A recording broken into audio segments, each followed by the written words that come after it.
हरि ओम त्रयमकं यजामहे सुगंधिं तुष्टिवर्धनम् उर्वारुकमिबन्धनमृत्युर्मुक्षीयमृता नमो शिवाय नमो नमः। नमस्कार दर्शक बंधु, আমি জ্যোতিষতান্ত্রিক দিনশাত্রীরা। সর্বপ্রথম আমি আর মাতা পিতা, আমার গুরুদেব, আমার ইষ্ট দেবীদের প্রণাম জানিয়ে আজকের অনুষ্ঠান শুরু করব। আজকের বিশেষ অনুষ্ঠান সেই সমস্ত মায়েদের নিয়ে বা সেই সমস্ত গার্জিয়ানদের নিয়ে যারা নিজের সন্তানকে নিয়ে খুব চিন্তিত রয়েছেন। হ্যাঁ, একদম ঠিক ভাবছেন, আমি তাদের কথা বলছি যাদের সন্তান ইতিমধ্যে অবাধ্য, অমনোযোগী হয়ে গেছে। তাদের জন্য বলছি, বিদ্যা বুদ্ধি থেকে মনোযোগ উঠে গেছে, টোটালটা অবাধ্য হচ্ছে। সেই অবাধ্য সন্তানকে নিয়েই আজকের আমার অনুষ্ঠান। যদি আপনার বাড়িতেও ঠিক এরকম সন্তান থেকে থাকে যে স্বল্প আয়তে কোনো না কোনো প্রকারভাবে নেশার সঙ্গে যুক্ত হয়ে গেছে, সে কোনো গেমিং দিকে হোক, কোনো মোবাইলের গেমিং হোক বা এমনি কোনো গেমিং হোক, বা কোনো নেশায় আসক্ত হয়ে গেছে স্বল্প আয়তে কোনো প্রেমের সম্পর্কে যুক্ত হয়ে গেছে, এরকম পর্যায়ে যদি আপনার বাড়িরও সন্তান থাকে, যে সন্তানের জন্য প্রতিনিয়ত আপনার বাড়িতে কিছু না কিছু অশান্তি অবেদ চলছে, তাদের জন্য আজকের অনুষ্ঠান প্রথম থেকে শেষ পর্যন্ত শোনার অনুরোধ করব। কারণ আজকের শোনার ভিতর দিয়ে আপনার জীবনের সাফল্যের সেই চাবিকাঠি পাবেন, যা দিয়ে আপনার সেই অবাধ্য সন্তানের পুনরায় বাধ্য করতে পারবেন। তো আজকের অনুষ্ঠান শুরুর পূর্বেই বলবো, সন্তান অবাধ্য হয়ে গেলে বাবা মায়ের মতো কষ্ট আর কারোর হয় না। কারণ অ্যাকচুয়ালি সন্তান চোখের নয়নের মণি হয়। চোখে একটা ছোট্ট কুটি পড়লে খুব বড় আকার মনে হয়, আর আপনার সন্তান যখন অবাধ্য আপনার হাতের নাগালে বাইরে চলে যাবে, তখন আপনি ভালো দিক পাবেন না, কিছু ভাবতেই পারবেন না। দেখুন, এখানে একটা বিষয় ক্লিয়ার, আপনি আপনার সন্তানের ভালো দিক যে ভাববেন তখনই ভালো হবে যখন আপনার সন্তান আপনার কথা শুনবে। কিন্তু সন্তান যে অবাধ্য হয়ে গেছে, তার ভবিষ্যৎ আর কি? সে তো আপনার কোনো কথা শুনছেই না। বাবা মা সবসময় চাই সন্তানের ভালোর জন্য। ভালো তখন হবে যখন আপনার সন্তান আপনার কথাবার্তা শুনবে। কিন্তু যে সন্তান আপনার কথাবার্তা শুনছে না, তার তো ভালো হওয়ার দিকই আসছে না। বা দিনের পর দিন দেখছেন বাবা কখনো নেশা ছুঁয়ে পর্যন্ত দেখেনি, সেই বাড়ির ছেলেটি এত প্রকার নেশা করছে, বাবা মা ভেবে অবাক হয়ে যাচ্ছে। 16-17 বছর একটি ছেলে দিনের পর দিন নেশা করে বাড়িতে ফিরছে, এবং আজকের দিনের নেশা কিন্তু নর্মাল নেশা নেই, হাইফাই, খুব ব্লাড সার্কুলেটেড নেশা। যে নেশা আপনারা কি করছেন, এরকম নেশায় পজিশন দেখে অনেক আপনি নেশা মুক্তির ঔষধ খাইয়েছেন, অনেকে আপনার এরকম কোনো নেশা মুক্তি কেন্দ্র রেখেছেন যেখান থেকে সন্তানকে ভালো করা যায়। কিন্তু সবার আগে একটা বিষয় বুঝুন, যে সন্তান বাবা মাকে মানছে না, বুঝছে না, তাদের সঙ্গে রূঢ় ব্যবহার করছে, তাদের তো মানে কথা শোনার ব্যাপারই আসছে না। নেশা ছাড়া তো দূরের কথা। বাবা মায়ের মনে কিন্তু এখানে একটা ভীষণ কষ্ট, আমার সন্তান কথা শুনছে না কেন। অ্যাকচুয়ালি সবার আগে জানতে হবে আপনার সন্তান যে অবাধ্য হয়েছে, কেন হয়েছে, কারণটা কি। আর সঙ্গে একটা কথা বলছি, যারা অনেকে মনে করবেন যে দেখুন, আমি যদি কোনো জ্যোতিষের কাছে যাইও, জ্যোতিষ যদি কোনো স্টোন প্রেসক্রাইব করে বা কোনো তাবিজ কবজ বা গাছের মূল প্রেসক্রাইব করে, আমি তো আমার সন্তানকে পড়াতে পারবো না। ঠিকই, আপনার সন্তান তো অবাধ্য হয়ে গেছে বলে আপনি আমার কাছে এসেছেন, তাহলে আপনি আপনার সন্তানকে কোনো কিছু পড়াতে পারবেন না, তা সুনিশ্চিত আপনি পড়াতে পারবেন না। তাহলে কি আপনার সন্তানের সমস্যার সমাধান হবে না? আপনার সন্তান কি অবাধ্য থাকবে? আপনার ভাবনা ঠিক, কিন্তু আপনার ভাবনার অতিক্রমে দেখুন, মানুষ যেখানে ভাবনা শেষ করে, যেখান থেকে আর ভাবার সময় সুযোগ থাকে না, পরিস্থিতি থাকে না, সেখান থেকে তন্ত্রের ভাবনা শুরু হয়।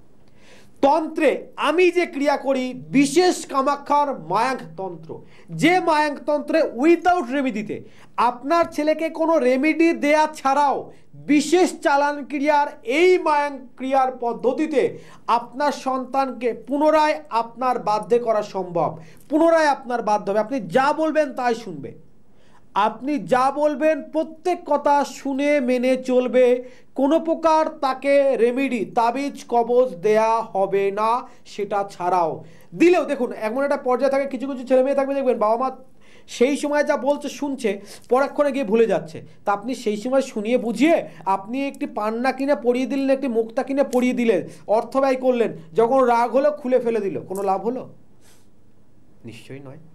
তাহলে উপায় আছে। কি বললাম? উইথাউট রেমেডি, কোনো প্রকার কোনো প্রতিকার দেয়া ছাড়াও সমাধান আছে। আর যারা বাড়িতে বসে রয়েছেন, এরকম কোনো পরিস্থিতির সম্মুখীন রয়েছেন যে আপনি চেষ্টা করছেন কিন্তু বাড়ির বাইরে এসে আপনি সমস্যার সমাধান করতে পারছেন না, আমার অনুষ্ঠানটি আপনি বাড়িতে বসে দেখে আমার কাছ থেকে কাজ করতে ইচ্ছুক, আপনার সমস্যার সমাধান করতে ইচ্ছুক, তাদের জন্য বলবো একটিবার আমার ফোন কন্ট্যাক্ট করুন। আপনি বাড়িতে বসে আমার সঙ্গে কথা বলে আপনার সমাধানটি আপনি বাড়িতে বসেও পেতে পারেন। সবার জন্য নয়, বিচার সাপেক্ষ সেটা ব্যাপার হবে, একটাবার ফোনে অবশ্যই তার জন্য যোগাযোগ করতে হবে। যাই হোক, যে বিষয় নিয়ে বলছিলাম, মূল বিষয়টাকে জানতে হবে, ঘটনাটা ঘটার কারণ কি, আপনার সন্তান অবাধ্য কেন হচ্ছে। দুদিন আগে যে সন্তান পড়াশোনার প্রতি মনোযোগ ছিল, আপনার কথাবার্তা শুনে চলছিল, সেই সন্তান হঠাৎ করে বাবার সঙ্গে বিবাদ, সেই সন্তান হঠাৎ করে মায়ের কথা শুনতে চাইছে না। অবাক লাগছে না আপনার? হ্যাঁ, অবাক লাগারই কথা, কারণ অবাককারক ঘটনাই ঘটছে আপনার বাড়িতে। ঘটার কারণ কি হতে পারে? আপনার সন্তানের এই ভালো দিক, দেখুন প্রত্যেক মানুষ যে যত খারাপ হয়, তার পূর্বে দেখবেন সে খুব ভালো ছিল তাই খুব খারাপ হয়েছে। আপনার সন্তান ভালো থাকুক, ভালো হয়ে চলুক, তার কেরিয়ারে ভালো কিছু করুক, ভালো পড়াশোনা করুক, আপনার শত্রু এটা নাও চাইতে পারে, তাহলে শত্রু ক্রিয়া দ্বারা, তন্ত্র ক্রিয়া দ্বারা আপনার সন্তানকে কেউ কোনো ক্ষতি করতে পারে, যার কারণে আপনার সন্তান অবাধ্য হচ্ছে বা আপনার কথাবার্তা শুনতে চাইছে না। এক। দ্বিতীয় নাম্বার বলছে, আপনি যে বাড়িতে বর্তমান রয়েছেন, সেই বাড়িতে যদি বাস্তুদোষ থাকে, সেক্ষেত্রে সন্তান অবাধ্য হওয়ার পজিশন থাকে। বাস্তুদোষের জন্য সন্তান অবাধ্য হচ্ছে। দুই। তৃতীয় নাম্বার হচ্ছে, বর্তমান আপনার ছেলের যে দশা মহাদশা চলছে বা ওর গ্রহের যে পজিশন আছে, তার জন্যও সমস্যা পড়তে পারে। তাহলে আপনার বাড়িতে বাস্তুদোষের জন্য হতে পারে, গ্রহের জন্য হতে পারে, বা আপনার সন্তানের উপরে কেউ কোনো কিছু ক্রিয়াও করতে পারে। আপনি যতক্ষণ না এটা জানছেন যে কেন ঘটছে, কোথা থেকে ঘটছে, ততক্ষণ কিন্তু আপনি সমাধান পাচ্ছেন না। তাহলে আগে আপনাকে জানতে হবে আপনার সন্তান অবাধ্য হওয়ার মূল কারণ কি, তাহলে সমস্যার সমাধান হবে। ছোট্ট ঘটনা বলছি। আমি থাকি নদিয়ার হরিণঘাটাতে। তো আমার বাড়ি থেকে 10 থেকে 12 কিলোমিটার দূরে এক ভদ্রলোক থাকে। উনি ওকে ছোট থেকে কম বেশি চেনে। তো আমি যতটা ওই ব্যক্তিকে চিনি, মানে বিবাহের পরে প্রায় 10 বছর পরে তার ছেলে হয়েছে। এখন ছেলে হওয়ার পরে কোনো একটি বিষয় নিয়ে ছেলে বাবার গায়ে হাত পর্যন্ত তুলেছে। লোকটি খুবই অনেস্ট। আমার কাছে এসছে একটা দিন, বলছে বাবু তোমার সঙ্গে একটু দরকার। একটা দিন আমার চেম্বারের আপডেট এসছে, চেনা পরিচিত লোক। তাই বললো ঠিক আছে, আপনি অমুক দিন আসুন, আমি দেখে দেবো। কাকা বলে কাকু আপনি আসুন অমুক দিন, আমি দেখে দেবো। দেখলাম যখন, তখন বিচার করে দেখলাম যে তার সন্তান এতটা অবাধ্য হয়ে গেছে এমন একটা পর্যায়ে, বলছে বাবা আমি কোনোদিন নেশা কি জিনিস মুখে দিয়ে দেখিনি, স্বাদ বলতে পারবো না। আর আমার ছেলের এই সবে 15+ বয়স। 15+ বয়স। একদিনকে ফার্স্ট শুরু হয়েছে রাত্রে 8টায় বাড়ি ফিরেছিল। সেদিনকে তার 6টায় টিউশন ছুটি হয়েছে, 8টায় বাড়ি ফিরেছে। আমি বলছি বাবা এত দেরি হলে কেন? বলছে পরের দিনকে 10টায় ফিরবো। তা পরের দিনকে 10টার পরেই ফিরেছিল। বলছে প্রত্যেকটা কথায় আমার সঙ্গে বিবাদ, প্রত্যেকটা বিষয়ে আমাদের স্বামী স্ত্রীর কারো কথাবার্তা শুনে চলে না। বলছে বাবা কত কষ্ট হয় বলো তো, এত কষ্ট এত সাধনা করে এই ছেলেকে পেয়েছি, সে যদি এরকম করে তা বাঁচতে ইচ্ছে করে? তোমার কাছে এসছি সমাধানের জন্য না, তোমার কোনো জানাশুনো কিছু আছে? আমরা দুজন চলে যাব, আর ভালো লাগছে না। কত কষ্ট পেয়ে তখন এই কথাগুলো বলে মানুষ। দেখুন, মানুষ জীবনে সমস্যা থাকবেই, সমস্যার কারণ আছে, কারণটা খুঁজে যদি সমাধান করা হয় 100% গ্যারেন্টি পাবেন। আমি দীনেশ আচার্য আপ টু অন মিডিয়াতে বসে গ্যারেন্টি দিয়ে বলে থাকি, এবং লিখিত চুক্তি আমার কাজ, যে সন্তান আপনার অবাধ্য হয়ে গেছে, আপনার কথাবার্তা শুনতে চাইছে না, যে সন্তান পড়াশোনার প্রতি থেকে টোটালি মনোযোগ বিচ্ছিন্ন হয়ে গেছে, দিনের পর দিন নেশা করছে, কোনো প্রেমের সম্পর্কে যুক্ত হয়ে গেছে, এরকম পর্যায়ে রয়েছে, আপনি বারংবার চেষ্টা করছেন, সমস্ত চেষ্টা আপনার ফেল হয়ে গেছে, তাদের জন্য বলবো 100% গ্যারান্টি সহকারে সমাধান পেতে পারেন।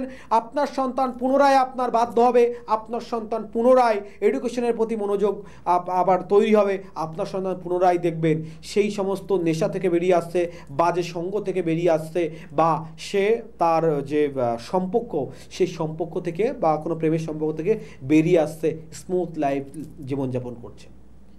যদি এই পর্যায়ে আপনারও প্রয়োজন হয়, একটাবার যোগাযোগ করুন এবং আমার সঙ্গে সরাসরি কথা বলুন। যারা আর্থিক দিক নিয়ে চিন্তা করছেন, জ্যোতিষ মানে অর্থের ব্যাপার, ভীষণ পরিমাণে অর্থের ব্যাপার, অর্থ না হলে সমস্যার সমাধান হয় না, তাদের জন্য বলবো নদিয়া জেলার হরিণঘাটাতে আমার নিজস্ব বাসভবন, নদিয়া জেলার হরিণঘাটাতে আমার নিজস্ব গৃহমন্দির। যারা আর্থিক সমস্যায় ভুগছেন তাদের জন্য বলবো গৃহমন্দিরে আসলে আমার বাবা মায়ের এটা বিশেষ আদেশে স্বল্পতে স্বল্প অর্থ নিয়ে, মানে যতটুকু অর্থ না নিয়ে বা সমাধান করা যায় ততটুকু অর্থ নিয়ে সমস্যার সমাধান করি, সেটার জন্য আমার গৃহমন্দিরে আসতে হবে। প্রত্যেক রবিবার 8টা থেকে 12টা পর্যন্ত আমার গৃহমন্দিরের চেম্বারের সময় একটাবার যোগাযোগ করতে পারেন। তাছাড়া প্রত্যেক জেলাভিত্তিক কিন্তু আমার চেম্বার রয়েছে, তবে প্রত্যেকেই চেম্বার আসার আগে কিন্তু একটা বুকিং করে তারপরে আসবেন। আর বললাম কি, যারা চেম্বারে আসতে পাচ্ছেন না, বাড়িতে থেকে আমার অনুষ্ঠানগুলো দেখছেন, তাদের জন্য বলবো আপনি যে মাধ্যমেই হোক, সে গুগল বা ইউটিউবের মাধ্যমে দেখেন বা আপনি আপনার টিভি চ্যানেলে দেখেন, যেভাবে হোক আমার অনুষ্ঠানটি যারা দেখছেন, যদি মনে হয় আপনার সমস্যার সমাধানের প্রয়োজন কিন্তু আপনি কোনো প্রকার আসতে পাচ্ছেন না, তাদের জন্য বলবো চেম্বারে আসলে 100% সমাধান তো আপনি পাবেনই। কিন্তু যারা আসতে পারছেন না তাদের জন্য বলবো বাই ফোন আমার সঙ্গে কনসাল্ট করে বাড়িতে বসে এই সমস্যার সমাধান বা হোম ডেলিভারির মাধ্যমে কাজের বিশেষ সুযোগ রয়েছে, যে ক্ষেত্রে আপনি সমাধান পাবেনই পাবেন, মৌখিক নয় লিখিত গ্যারান্টি সহকারে। দূরের যারা বন্ধু, অনেক দূর থেকে যারা প্রোগ্রাম দেখছেন, অনেক সময় দেখা যাচ্ছে যে আসাম থেকে যারা অনুষ্ঠান দেখছেন, ত্রিপুরা থেকে যারা অনুষ্ঠান দেখছেন, এই মুহূর্তে আসাম বা ত্রিপুরা চেম্বার একটু আমার বন্ধ রয়েছে। ত্রিপুরাতে যদিও চেম্বার নেই, আসামে চেম্বার রয়েছে, কিন্তু ত্রিপুরা থেকে যারা দেখছে, এই সমস্ত জায়গা থেকে যারা দেখছেন, চিন্তার কোনো কারণ নেই। আপনি না আসতে পারলেও ফোনের বাই ফোনের মাধ্যমে কনসাল্ট বা আপনার সমস্যার সমাধানের একটা বিশেষ সুযোগ সুবিধা রয়েছে। আসতে হবে, সমাধান আপনি অবশ্যই পাবেন। তবে একটা বিষয় ছোট্ট করে গ্রহের দিক না বললে নয়, তাহলে আপনারা বুঝতে পারবেন না।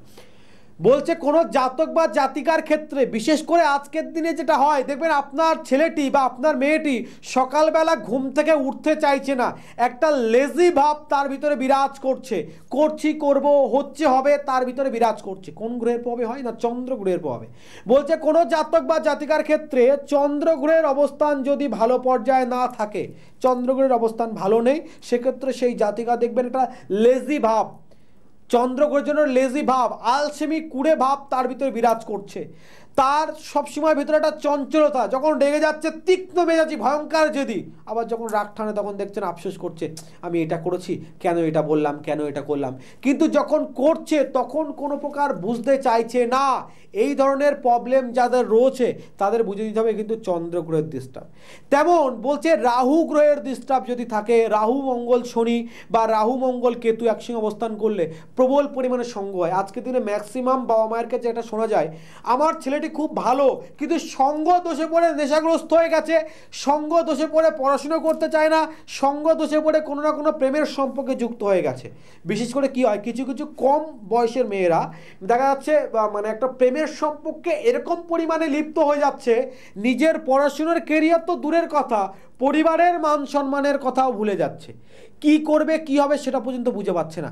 এই পরিস্থিতি যাদের রয়েছে বা যে সমস্ত বাবা মায়েরা তাদের সন্তানকে নিয়ে এরকম প্রবলেম ফেস করছেন, একটাবার আসবেন। দেখুন, আমি সচরাচর বিদ্বেষণের কাজ করি না, কিন্তু বিশেষ করে মানে এই ক্ষেত্রের কাজগুলো, যে তার লাইফটা নষ্ট হয়ে যাচ্ছে।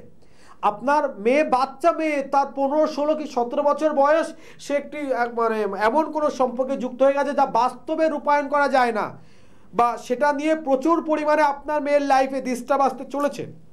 সেরকম পর্যায়ে থাকলে অবশ্যই বিদ্বেষণের ব্যবস্থা রয়েছে, 100% সমাধান কিন্তু অবশ্যই পাবেন। তাই বলছি, যে সমস্ত বাবা মায়েরদের এই ধরনের যে ধরনের প্রবলেম বললাম, এই ধরনের প্রবলেম যারা ফেস করছেন, একটাবার যোগাযোগ করলে সমাধান হবে। আর লাস্ট বিষয় যেটা বললাম কি, সঙ্গ, কুসঙ্গ বা সঙ্গ দোষে যারা নেশাগ্রস্ত হয়ে যাচ্ছে, প্রেমের সম্পর্কে যুক্ত হচ্ছে বা অবাধ্য হয়ে যাচ্ছে, প্রবল পরিমাণে রাগ জেদ, তাদের জন্য বলবো একটাবার আমার চেম্বারে এসে যোগাযোগ করুন। আপনার সন্তানকে এই সঙ্গ বিদ্বেষণ ক্রিয়ার মাধ্যমে, তন্ত্রে বিশেষ ক্রিয়া রয়েছে, সঙ্গ বিদ্বেষণ ক্রিয়া করলে তার টোটাল যে বাজে সার্কুলেশন, বন্ধু বান্ধবের সার্কুলেশন আছে সেখান থেকে বেরিয়ে আসবে। মাতৃমোহন ক্রিয়া করলে টোটালি মায়ের বদ্ধ থাকবে। দেখুন, সন্তানের উপরে তো বশীকরণ করা যায় না, বশীকরণটা প্রেমিক প্রেমিকা স্বামী স্ত্রীর ভিতর হয়। সন্তানের উপরে যখন কাজ করা হয় তাকে বলা হয় সন্তান মোহন ক্রিয়া বা মাতৃমোহন ক্রিয়া, মাতৃবাধ্য ক্রিয়া। এই ধরনের ক্রিয়া করলে কি হয়, সন্তান মায়ের প্রতি বাধ্য থাকবে, মা যা বলবে বা বাবা যা বলবে সেই সমস্ত কথাবার্তা শুনে চলবে। সঙ্গ বিদ্বেষণ করলে সঙ্গ বিচ্ছেদ হয়ে যাবে। সমস্ত ক্রিয়া সমস্যার সমাধান করা সম্ভব, শুধুমাত্র একটাবার যোগাযোগের প্রয়োজন। আর বারবার বলে দেওয়া, সমস্ত রকম কাজ মুখে নয়, লাইফ টাইমে লিখিত গ্যারান্টি দিয়ে কাজ করা থাকে। ভালো থাকবেন, সুস্থ থাকবেন, দেখা হবে আগামী দিনে। নমস্কার।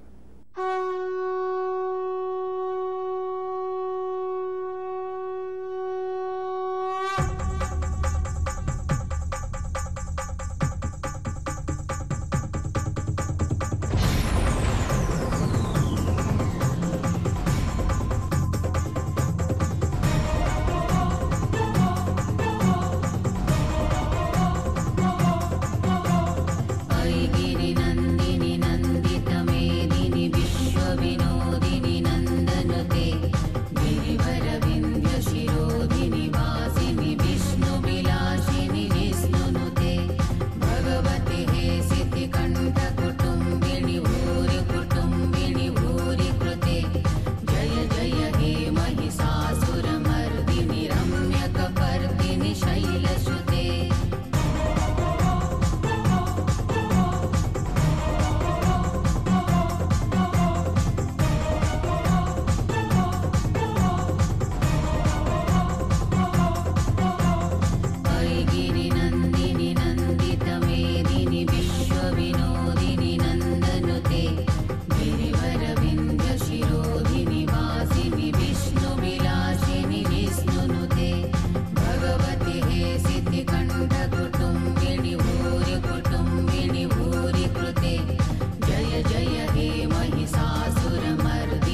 নমস্কার দাদা।